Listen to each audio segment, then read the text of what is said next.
논산. 지금 40이 넘은 사람이면 탄식 부호 없이는 말할 수 없는 곳 논산. 오늘은 저처럼 겨울 소풍객들이 찾아간 어느 관광지처럼 자가용과 낯익은 포장지에서 펼쳐진 먹을거리로 피크닉의 만남 같은 면회가 이루어지고 있지.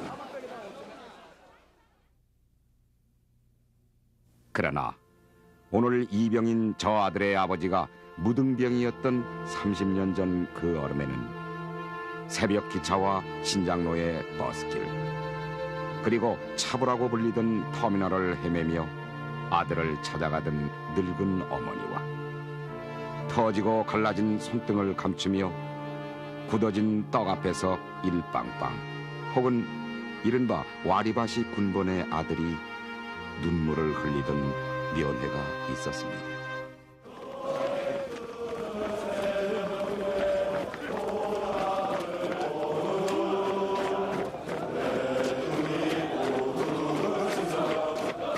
그리고 언제나 황량한 바람이 불던 훈련소 연병장. 등 뒤에서 달그락거리는 양푼 식기 소리와 함께 천근 무게로 전해오는 애무원 소총을 들고 뱃속 깊이 스며든 배고픔과 추위를 밀어내며 악쓰듯 부르던 군가. 동이 트는 새벽 꿈의 고향을 본 후 혹은 양양한 앞길을 바라볼 때에 하며 부르던 우물한 난조의 그 군가들. 또 어느 사격장 감저고에 쪼그리고 앉아 머리 위로 나는 총성의 긴 여운에 시간이여 멈추지 말고 더 빨리 가다오라며 애원을 실어 보냈던 그때. 그 기억의 지층 저 밑으로부터 이병열차, 기피자, 고문관, 원산 폭격, 그리고 스모르 빼치카 따위의 단어들이 황량한 엘리지로 떠오릅니다. 동이 트는 새벽 꿈의 고향을 본 후 외투 입고 투구 쓰면 그 처음으로 시작되던 고글리의 외투 같은 군가를 부르며 국방부 시계의 초침을 헤아렸다던 추상명사가 돼버린 논산의 그때를 아십니까?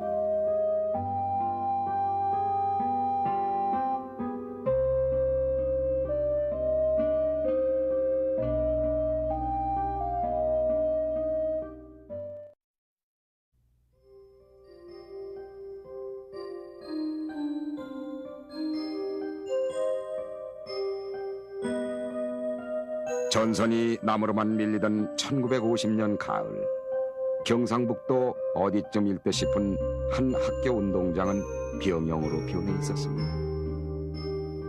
운동장 한켠에 줄지어 늘어선 군용 천막을 내무반으로 하고 커다란 가마솥이 줄지어 걸린 취사장 옆으로 전쟁 중에 부랴부랴 소집된 장정들이 훈련을 받고 있습니다. 허름한 군복에 아직도 2차 대전의 발사흔이 지워지지 않은 애무원 소총을 들고 제식 훈련이다, 사격술이다, 혹은 총검술을 속성으로 익히고 있었고 놀이쇠 후퇴 전진을 익힐 무렵 그들은 낙동강 전선으로 배치돼 나갔습니다. 몇 번의 겨울이 지나고 그리고 전쟁이 끝났을 때 훈련다운 훈련 제대로 받아보지 못한 그들 대부분은 전사 통지서 한 장으로 혹은 성치 못한 몸으로 고향으로 돌아갔을 겁니다. 전쟁은 그렇게 끝났지만 전쟁의 흔적은 징집 영장에 실려 젊은 사람들의 발을 묶곤 했습니다. 징집 영장을 받고는 그 아들이 금방이라도 전쟁에 나가기라도 하듯 온 집안이 소구름으로 밤을 새워야 했던 그때. 소문에는 돈푼 깨나 있고 힘 깨나 있는 집에서는 서둘러 자식들을 해외로 내보낸다고들 했고, 군대 가기가 무서워 제 손으로 방아쇠에 당기는 검지 손가락을 낫으로 베이는 어처구니 없는 일이 예사로 벌어지기도 했습니다. 그래서 1958년 어느 신문에는 징병검사에서 불합격되기 위해 눈에 담뱃가루를 넣거나 귀에 비눗물을 붓는다거나 아니면 엑스레이 찍기 전 간장 한 종지 마신다는 얘기들이 보도되기도 했고, 어느 대학생은 있는 집 자식에게 특혜를 주는 유학생 징집 보리를 당장 없애라는 혈서를 언론사에 보내는 일까지 있었더랬습니다. 국방은 신성한 국민의 의무라지만 군대는 안 갈 수 있으면 안 가는 것이 상책이라는 생각이 수그러들지 않던 그 무렵 1950년대 말 어느 한 해에는 기피자 6만 4천 명이 적발돼 입대 조치되기도 했고, 어쩌다 한 번 일제 단속이라도 있는 날에는 서울의 경찰서가 그 기피자들로 가득 채워지기도 했습니다. 기피자, 그 낱말은 우리들 그 시대의 부끄러운 망명어였습니다. 그처럼 징집 기피가 만연하던 그때, 그럼에도 대부분의 젊은이들은 국가의 부름에 기꺼이 응했으나 군대 가는 사람보다 군대 보내는 가족들이 더 안쓰럽게 발을 구르던 그때, 군에 가는 젊은이들을 한데 모아 기념품도 주고 비장한 송별사도 읽어주곤 하는 입영장정 환송회도 벌어지곤 했습니다. 이번에 서울에서는 응소율이 93%이고 수많은 지원자들도 모여들었는데, 이러한 현상은 국토방위 의무에 대한 국민의 올바른 태도로서 명랑한 시정의 화제가 되고 있습니다.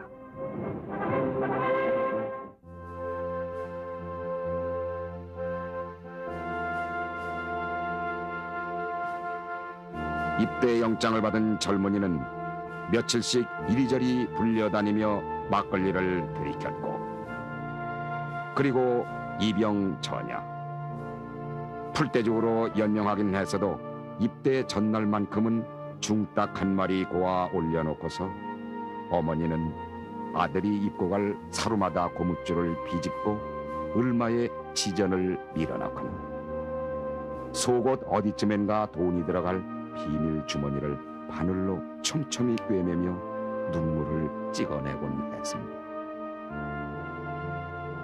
그리고 이튿날 마치 다시는 못 볼새라 마을 사람들은 입대 장정을 붙들고 한바탕 굿을 벌였고, 비가 맺은 청년은 뽕나무와 칡넝쿨로 만든 화환을 앞에 내건 수송열차에 올라 사나이 한 목숨은 붉은 피라 하는 노래를 고래고래 불러댔습니다. 미카슬이 그 칙칙한 수송열차는 남은 가족들의 눈물과 손수건을 남기고 그렇게 떠나갔습니다. 옛날이 그 일정 때 생각나서 울고 또 보내놓고도 막 옷이 이제 오잖아요. 며칠 한 일주일 넘어서 오든가 어떻게 해서 옷이 와 그러면 그거 붙잡고 울고 그냥 경장했지. 참 날마다 생각하지. 아이고 오늘 얼마나 두드러만다. 오늘 얼마나 굶나. 배고파서 어떻게나. 그냥 빨래 같은 것도 지가 다 했는다는 게 아이고 추우면 또 걱정이고 추우면 손실해서 어떻게나. 아이고 그냥 싱싱 자나깨나 밤에 잠도 못 자지. 그냥 걱정스러워서.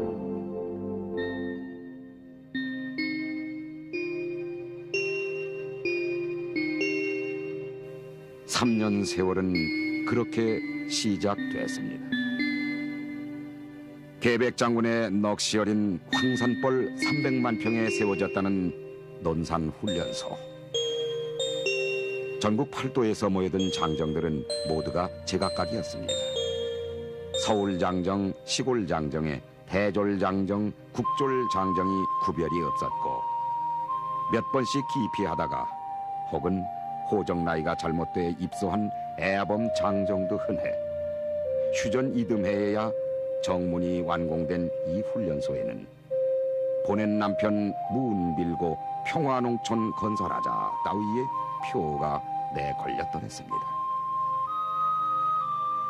나라도 어렵고 백성도 어렵고 그래서 군대 사정이라고 나올 수도 없었던 그때 훈련소라야 황량한 벌판에 천막막사, 불록막사가 고작이었고 훈련병들에게 지급되는 작업복 훈련화에 양푼 시키며 철모, 소총 모두가 원조 물자 혹은 덩치 큰 미군들이 쓰던 것들이었습니다. 목욕이나 세탁은 엄두도 못 낼 그때 흑투성이 이투성이었던 낡은 훈련복과 내복은 그나마도 몸에 맞는 것이 없는 헐렁한 것들이었습니다. 옷이 크다고 하소연해봐야 옷이 맞지 않으면 몸을 옷에 맞추라는 우스갯소리 같은 호통에 놀라 괜한 망신만 당할 뿐이었고 어쩌다 운이 좋게 지급받은 아담한 사이즈의 작업모를 쓰고 칸막이 화장실에 앉아 있었다가는 꼼짝없이 모자를 날치기 당하는 곤욕을 치르기도 했습니다. 신체 검사다 적성 검사다 해서 어수선하던 수용연대에서의 장정 생활은 그나마도 여유로운 편이었습니다. 일빵빵으로 시작되는 차가운 군번줄이 섬뜩한 냉기와 함께 목덜미에 걸려지고 나면 말 듣던 대로 춥고 배고프고 고달프다는 훈련 생활이 기다리고 있었습니다.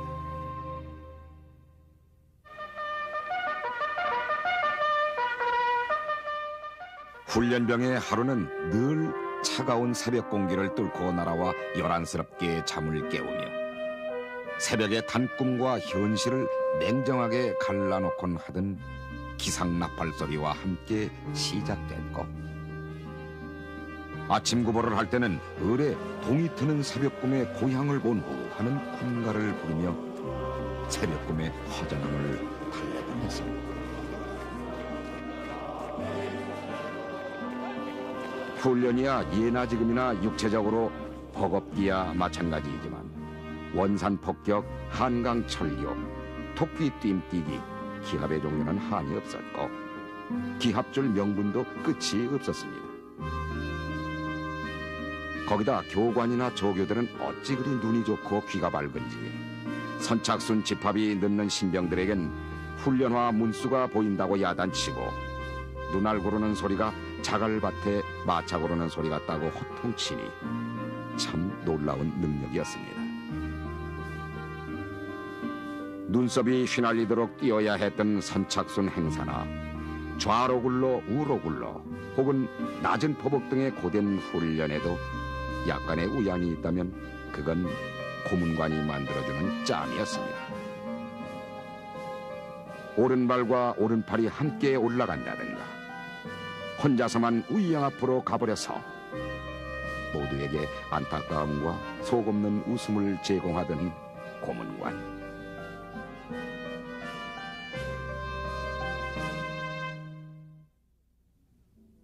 그냥 틈만 나면 이제 자는 거예요. 그러니까 피아라의 교장에서 잠깐 휴식하면 자고 또 뭐 각해준 부산에서 막 기어 올라가다가 이제 잠깐 정지 그러면 그냥 거기서 그냥 자는 사람이 나와요. 그래가지고 다음에 돌격하는데도 그냥 자고서 못 올라가는 사람 나고 대학원을 나온 친구가 하나 있었는데 중대장까지 손을 들었어요. 그 사람은. 하여간 아무리 빨리 불러도 그 사람은 늘 지각이고 그 걷는 폼이 그 팔자걸음을 걷습니다. 이게 그 친구가. 그래가지고 훈련마다 늘 그 지각을 하고 그저 뭐 따라오지를 못하니까 아예 나중에 중대장이 그 공관님이라고 아주 중대장이 이렇게 발표를 하고 그 열애를 시켰던 이제 그런 기억이 나요.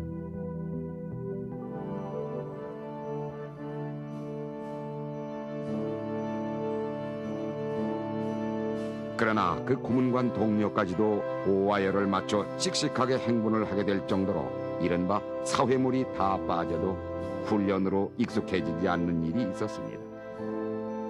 배고픔입니다. 기합반 훈련반으로 이리저리 뛰고 구르다 보면 식사 끝 하는 구령 소리에 쫓겨가며 보리밥 한 덩이 허겁지겁 채워놓은 뱃속은 금방 허기로 쓰려왔습니다. 그럼에도 침투 훈련이다 각계 전투다 해서 야외 교장에서의 훈련을 끝내고 돌아오는 길은 무겁고 둔한 애무원 소총을 들고 구보를 하는 것으로도 모자라 한두 번쯤 만나는 고갯길은 아이의 오리걸음으로 넘곤 했는데,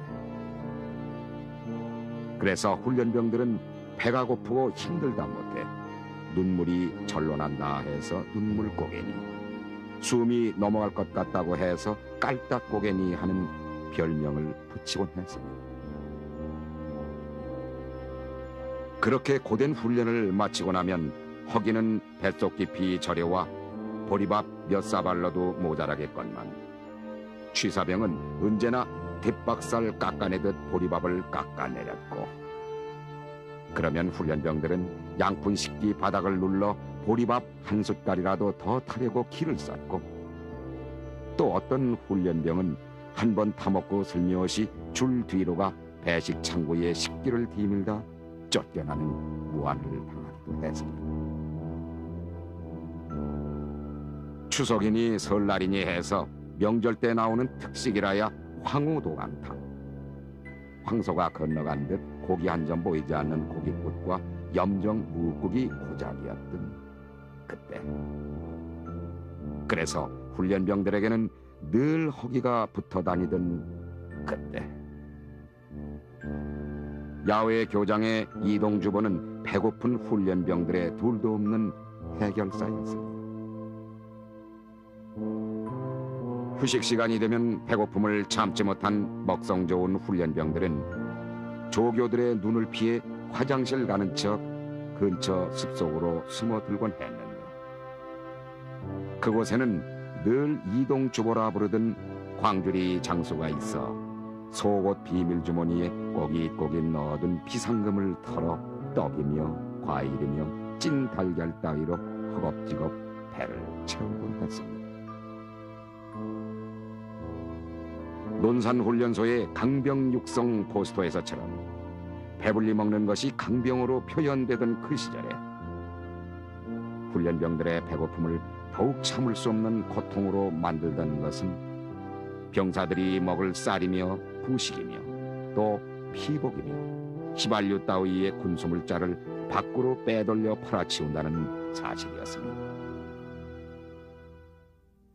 그 늦가을비, 초겨울비가 이게 굉장히 춥고 이제 그렇잖아요. 그때 축성 훈련인가 뭐 하러 나가가지고 이제 땅 파고 이런 걸 했어요. 그 비가 조금 오는데 급식이 밥이 나왔는데 국 속에 아마 고기가 요만한 게 고기 덩어리가 하나 들었던 모양이에요. 그러니까 어떤 친구가 그걸 이제 이빨에다가 이렇게 물고 영 자랑하러 다니는 거예요. 진짜 이거 바람 말이야. 나는 고기 지금 하나 걸렸다고. 왜냐하면 고깃국이라 그래서 고기가 별로 없고 그냥 냄새만 조금 났지 고기는 구경을 못 했는데 이 친구 진짜 고기 덩어리를 먹었다 해서 그때는 아주 여러 가지로 좀 엄성했죠. 군대 운영이, 군 내부 운영이, 급식도 이제 그러니까 상당한 부조리 같은 것이 상당히 많은 그런 시절이었죠.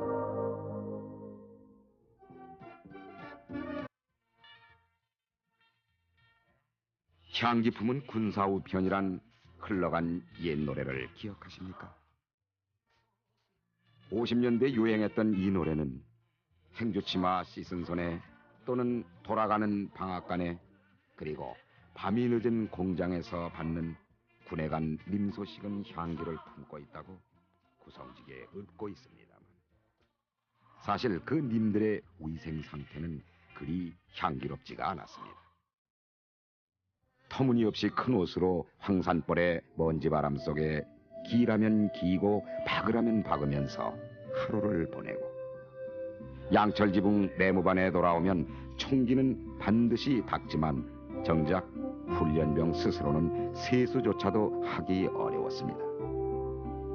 그러니 목덜미에는 떼꺼풀이 덕지덕지 끼었고 느는 것은 이나 석회뿐이어서 오늘처럼 추운 밤 취침 전에는 내일을 털어 난로에다 이 화형식을 하고 했는데, 타닥탁 이 타는 소리가 꽤나 오래가곤 했습니다.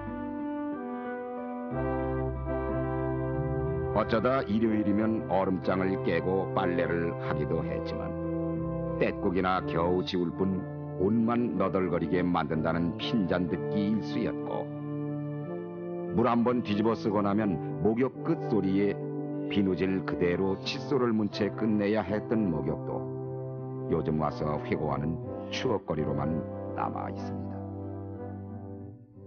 목간을 어떻게 신경 쭉 세운 목욕탕 앞에 세워놓고 저 목욕할 시간 딱 전분해서 3분밖에 안 줬습니다. 그러니까 들어가기 전에 이때 밀 시간이 어디 있어? 그러니까 바깥에서 그 세수 빨래비누로다 맨 비누칠을 하는 거 몸뚱아리에다 땀난 데다가 그리고 약속을 하는 거야. 앞뒤에 선 놈끼리 야, 넌 이렇게 돌아서고 나는 이렇게 돌아서 서로 물 한 바가지라도 더 뿌리려고. 들어가서 시작 그러면 말이야. 빨개 벗은 놈들끼리 뒤돌아서가지고 한 바가지라도 그냥 미리 허옇게 비누칠 해놓고, 응? 그러고서 시간 딱 되면 말이야. 기관사방이 긴 작대기 말이야. 긴 작대기를 들고서 슉 한 바퀴 도는 거야. 나가! 그러면서 한 바퀴 푹 돌면 그 몽댕이 안 맞으려고 빨개 벗은 놈들이 그냥 이리 뛰고 저리 뛰고.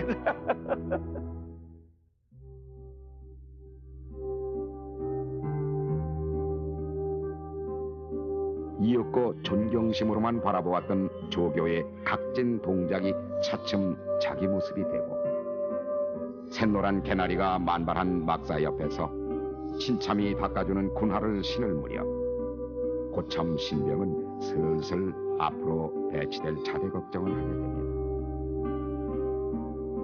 어딘 군기가 세다는데 어딘 또 춥기가 시베리아라는데 관물함에 이제는 익숙하게 각을 지우게 되고 침상 끝 30cm도 수월하게 설 수 있게 됐지만 국방부 시계는 언제나 그렇게 더디갈 뿐이었습니다. 비누로도 잘 지워지지 않는 떼국을 겨울물에 대충 헹구어 겨울 햇살에 말리면서 고향 식구들의 면회를 기다리던 훈련소의 휴일은 그래도 기다리는 즐거움이 있는 날이었습니다.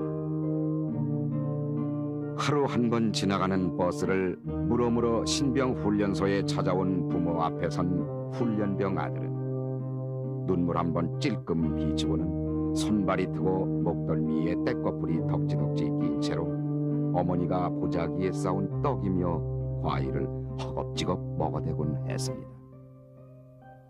훈련병들의 유일한 즐거움이던 이 면회제도는 훈련소에서 금품이 오가는 경우가 잦게 되고 또 훈련 기강이 해이해진다고 해서 결국 5.16 나던의 7월 폐지되고 말았습니다.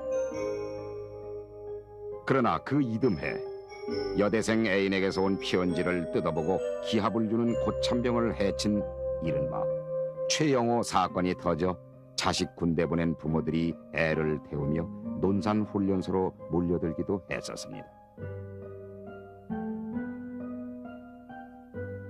훈련병 시절은 그렇게 차가운 땅바닥에서 포복을 하고 또 숨을 헉헉거리며 허기를 참아가며 구보를 하고 그리고 나면 날짜를 꼽고 가족들 면회를 기다리고 하면서 지나갔습니다.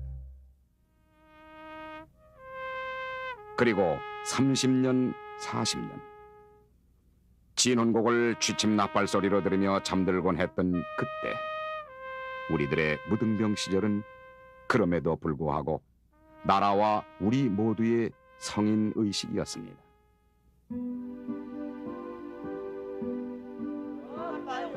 오늘 텔레비전에 비춰진 우정의 무대에 나선 저 장면들, 아직도 엄마 소리를 떨치지 못하고 눈물은커녕 음석이 튀어나올까 중대장의 조바심을 일으키게 한다는 저 군인들의 오늘 아침 식단의 하나가 우유와 빵이었다. 길을 갈 때면 사람하고 군인 간다. 우스갯소리도 아닌 아픈 소리도 듣기도 했고 그러면서도 내가 아니면 누가 지키랴 하며 맨살의 오기 하나로 그 3년의 세월을 염정무와 고단한 훈련으로 보내야 했던 그때 동이 트는 새벽마다 덜 트인 목소리로 꿈을 깨야 했던 그때